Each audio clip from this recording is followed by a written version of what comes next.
Guys, one at a time. We're still on the first question. So do you agree or disagree with that, the 21-day quarantine that they enacted yesterday? So let me clarify what it is and what it isn't, because I've had extensive conversations with the government. This is an evolving situation. Government agencies will update their standards as we go along. The CDC has certainly done that several times. That's normal.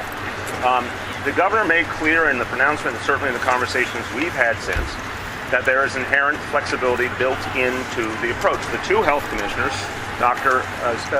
Bassett and Dr. Zucker, will be in constant communication on any of the specifics. But let's be clear. What has been said is a medical professional who had direct contact with Ebola patients, or an individual who had direct contact with Ebola patients. That is the narrow definition that was put forward vis-a-vis the potential quarantining.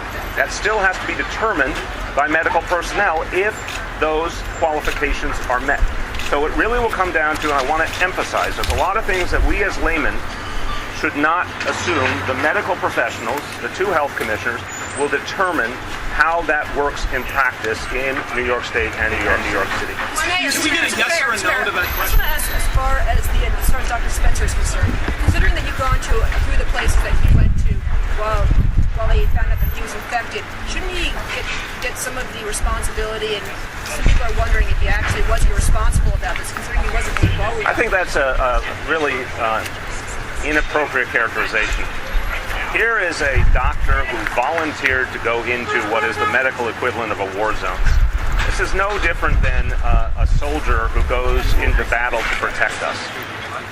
Dr. Spencer went to the front line, putting his own life potentially in danger to save others, not only to save others in the nation in which he was serving, but to protect the entire world and to protect his native country. So that needs to be fully respected. He also constantly monitored his own condition, and at the moment when he had an indication of fever, remembering it was 100.3, hardly a high fever compared to the norm of 98.6. But the minute he even got to 100.3 between 10 and 11 a.m. on Thursday, he immediately activated communication, and he was brought into Bellevue right away. So I think he's comported himself in an incredibly professional and appropriate manner. Thank you. For Dr. Bassett, you're obviously a preeminent expert in public health. If you were to put yourself in Dr. Spencer's shoes, and you had spent some amount of time treating Ebola patients, hands-on, in West Africa, and you came home to New York, what would you do? Would you be out and about? Would you go bowling when you felt fatigued? What would you personally do as a doctor? Thanks for that question, and I have to tell you personally, I have thought of how important it is for medical doctors from this country to go to Liberia, even for myself, although my job is here in New York. Dr. Spencer followed all of the advice on active monitoring that his organization requested. He was not sick when he left Guinea, not sick when he got on a plane to come to the United States. And as you have heard from us repeatedly, the first time that he had an elevated temperature, something associated with potential infectiousness, was on Thursday morning. He had a temperature of 100.3, and he immediately sounded the alarm. So I will repeat again that I think that he followed a responsible protocol.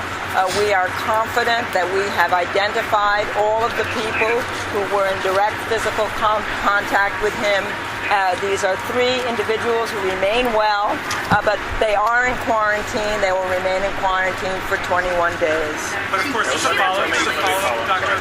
Sure. And you'll get your follow-up. Hold on. The Doctors Without Borders, also known as MSF for its French acronym. Doctors Without Borders has been leading the international response. They are not a government. They are a non-profit organization that has done an immense amount to protect the people of the United States of America and the entire world by going to the front line in large numbers to address this crisis. They have clear guidance. I think there's been some misunderstanding out there about this. They have clear guidance. Someone comes back, obviously at that moment not ill, they self-monitor, and in the event of any fever or to what his organization requires. I wasn't suggesting, anything another, my question for you, Doctor, is it's more than potential for infection of other people. I mean, that's obviously very important. But there's also all of this. He goes to the meatball shop, and then he gets sick, and now there's a crisis in the meatball shop. And then he goes bowling, and it becomes sort of a public concern. A crisis here. We've got to know. I think there's a concern, and that's why we're here. That's my question. It becomes a public concern that all of these locations now are, there's an image issue with all of these locations. So I guess I'll ask again. If you had come back from West Africa, would you think it prudent? This is really a hypothetical question that I'm not sure that I'm in the position to answer.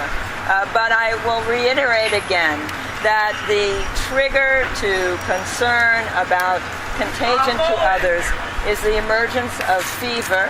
And at the moment when he had even a very low-grade fever, when I was an intern, we used 100.4 as the cut point for considering it actually a fever. His temperature was 100.3, and he notified his employers, who notified us at the health department, and he has had no further contact.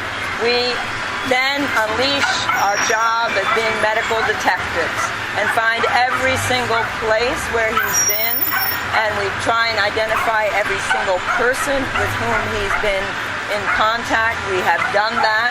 We've identified the 3 individuals with whom he had contact. They are in quarantine.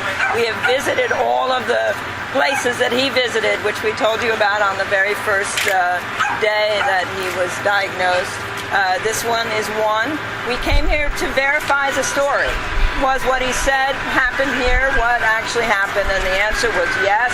A couple more, and I just want to say one thing at the end. Go ahead. Quick, I'm wondering, Dr. Bassett, can you personally tell us what you believe about the 21-day mandatory announcement that the governor made yesterday, and also his characterization implying that Dr. Spencer was irresponsible and didn't obey the rules? I'm going to have the doctor come up, but I just want to say respectfully, guys, you've asked the same question in 6 different ways. I don't think you've given a straight answer. Well, we've given a very clear answer. That's an editorial comment. The clear answer is the state has a right to make its decisions just like the CDC does, and we're going to work with them. This is not about personalities. It's not about personal opinions.